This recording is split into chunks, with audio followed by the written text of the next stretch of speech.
Hey there, need to track bills from your vendors to manage cash flow?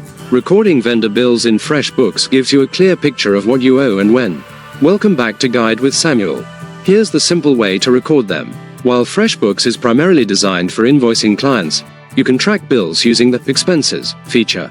Log a new expense, categorize it correctly, like office supplies or software subscriptions, and mark it as bill if it's an unpaid liability. You can upload the bill as a file, set the due date, and even schedule a reminder to pay it. My crucial pro tip: use the Unbilled Expense feature for client reimbursements. If a vendor bill is for a client project, log it as an expense and mark it as billable to that client. Then, when you invoice them, you can add the expense directly to their invoice to get reimbursed. That's how you keep track of both money coming in and going out. Do you track unpaid bills in your accounting software or use a separate system? Let me know in the comments. If cash flow management guides help you, subscribe to the channel. Thanks for watching. I'm Samuel, and I'll see you soon.